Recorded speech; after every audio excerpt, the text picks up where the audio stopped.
teman-teman yang disetting sebagai verifikator, itu menunya akan muncul di layanan peremajaan data di inbox usul.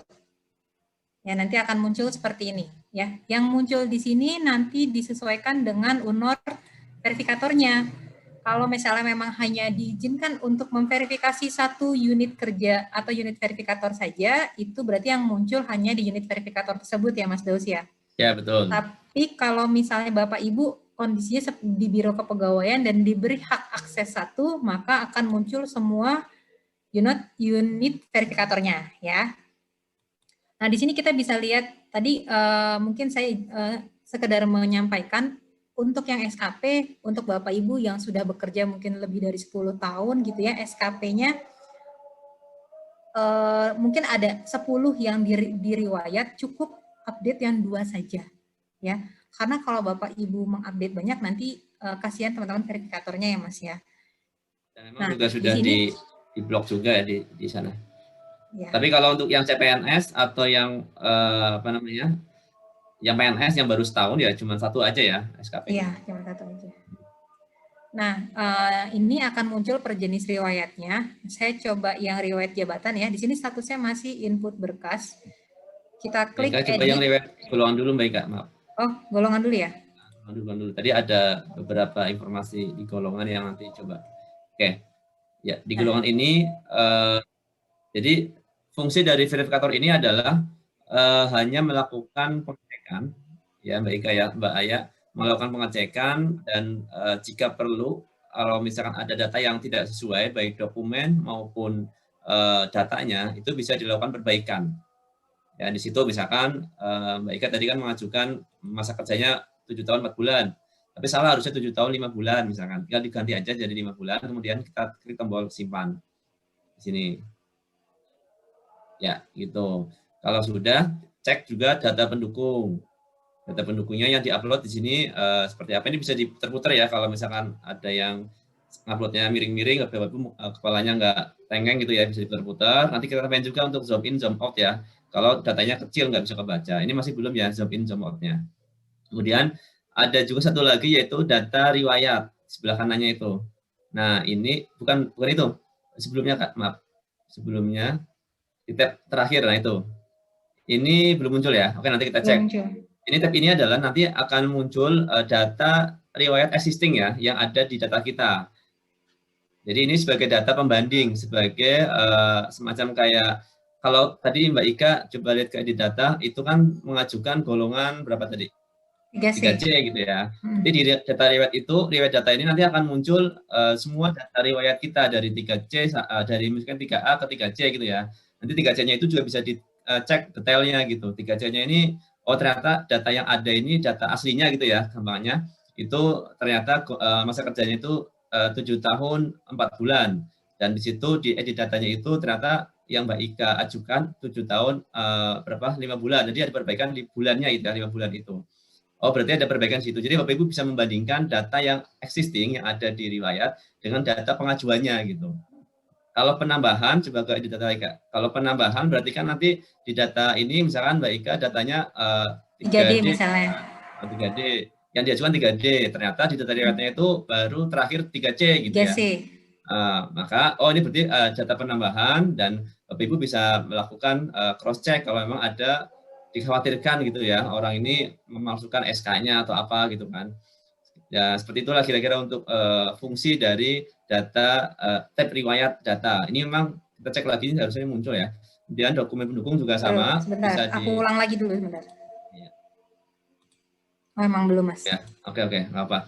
Untuk dokumen pendukung juga sama. Kalau memang dokumen pendukungnya masih ada yang kiranya masih ada yang belum sesuai atau salah upload, bisa dilakukan upload perbaikan dokumen pendukungnya. Seperti itu ya.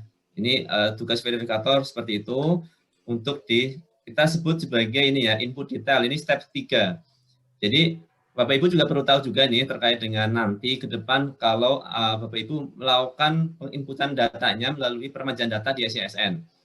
Jadi sumber data itu ada 2 sementara ini ya, dari MySAPK yaitu inputan dari ASN, kemudian dari operator atau petugas yang memiliki akses ke peremajaan data SISN.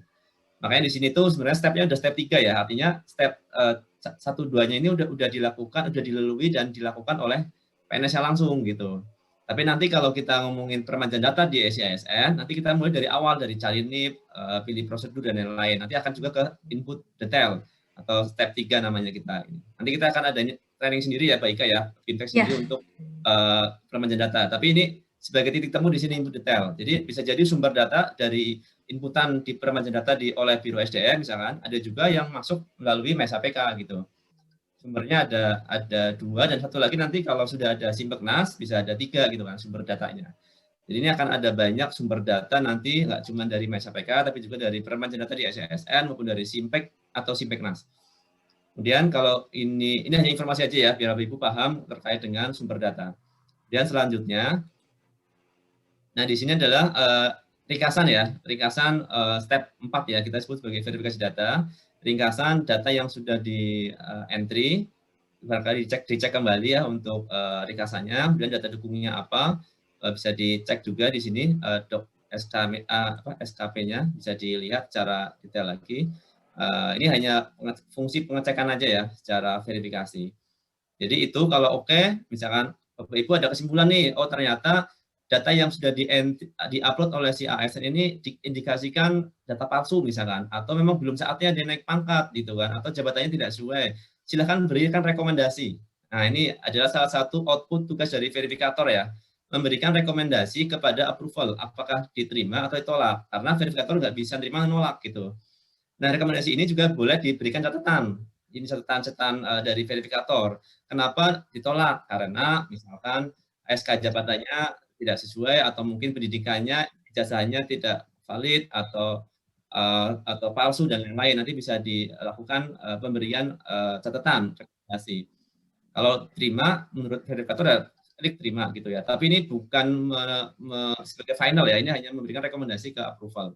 Nah nanti ketika sudah dikirim, data ini akan akan dilihat oleh petugas approval di sisi instansi gitu ya. Nanti di instansi akan kelihatan apakah rekomendasinya diterima atau ditolak. Nah, untuk yang untuk yang tadi ulangi Kak, untuk yang approval ini adanya di nah ini Bapak Ibu mungkin ada yang nanya ya, kok double-double gitu kan menunya gitu, ada menu peremajaan datanya banyak.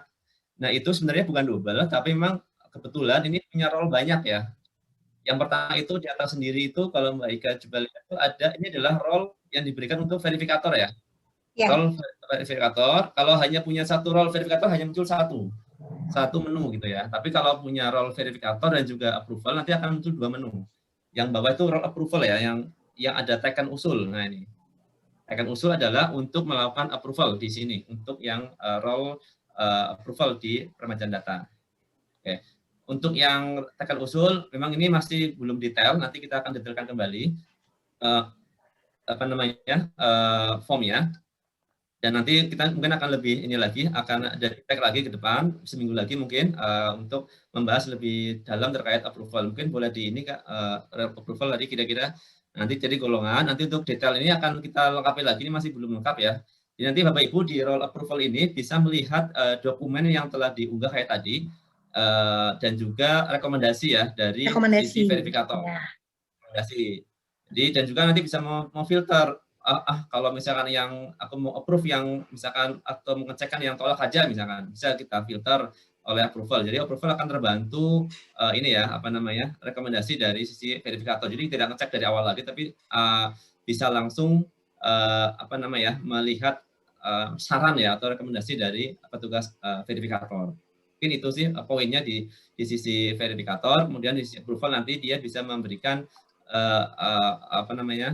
putusan akhir gitu ya, apakah ditolak atau diterima. Kalau dari verifikator memberikan rekomendasi diterima, nanti kalau menurut approval ini, oh enggak ini harus ditolak, ya tinggal tolak aja gitu kan. Nah kalau tolak nanti ini bisa dilakukan. Misalkan contohnya kalau tolak ini ada pilihan ya setuju atau tolak. Nanti kalau tolak bisa dimasukkan juga alasan tolaknya kenapa dan catatannya apa gitu.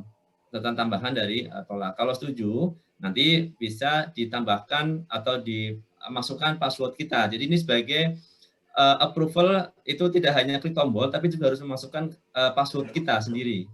Ya, jangan sampai ada orang atau orang iseng gitu ya, misalkan kita lagi ke toilet, tiba-tiba ada orang pakai laptop kita, habis itu dia langsung masuk. Nah, dia mau approve, nggak bisa, harus ada password yang dimasukkan gitu. Ya, seperti itu. Nanti untuk yang ini kita akan coba bintek lagi karena ini fiturnya belum semuanya selesai untuk yang approval, tapi untuk verifikator tadi juga ada beberapa catatan ya, tadi semacam seperti view apa namanya, view riwayat juga masih ada yang belum muncul tadi ya, kita cek lagi. Nah, itu beberapa hal terkait dari fungsi verifikator dan approval. Nanti untuk buku petunjuk dan lain-lain akan kita sampaikan kemudian.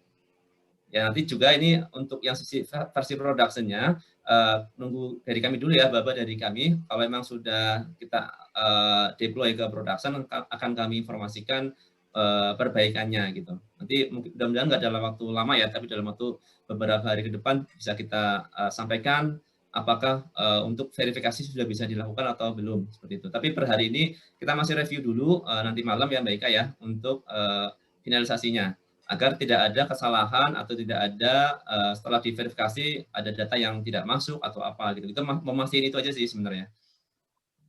Mungkin itu, baik ya, ada tambahan lagi Mbak ya?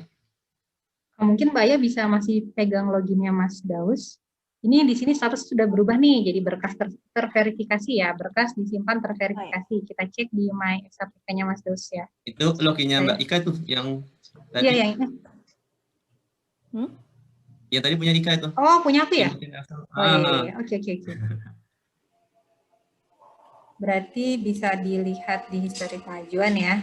Nah, ini. Nah, di sini juga sudah muncul nih terverifikasi di instansi ya. Jadi secara real time kalau nanti sudah berjalan proses verifikasinya, para PNS juga sudah bisa melihat nih hasil dari inputannya itu sudah prosesnya sampai mana, terverifikasi kah, belum diverifikasi kah, atau sudah disetujui gitu. Karena ini kan golongan ke BKN ya Mbak ya, jadi dia terverifikasi di instansi. Kalau misalnya kayak yang selain golongan pendidikan sama PMK, dia nanti kalau sudah di approval statusnya approval di instansi. Di instansi. Ya. Kalau golongan nanti ada approval di instansi, ada approval di BKN. Ya, seperti itu. Jadi stepnya masih ke step BKN. Jadi minggu depan kita akan coba bintek lagi untuk petugas approval ya. Jadi mungkin ini aja apa namanya, kita bertahap ya untuk fiturnya, baru yang verifikasi dulu minggu ini, nanti minggu depan kita akan bintek lagi untuk yang approval. Sebenarnya nggak sulit ya, tadi hanya itu aja, hanya beberapa view aja yang nanti akan kita sempurnakan ya, biar lebih informatif pelaksanaannya, implementasi untuk para petugas approval maupun verifikator. Jika telah di-approve dari approval, nanti kalau untuk kayak riwayat jabatan atau yang kemenangan instansi itu bisa langsung kelihatan ya di MySAPK.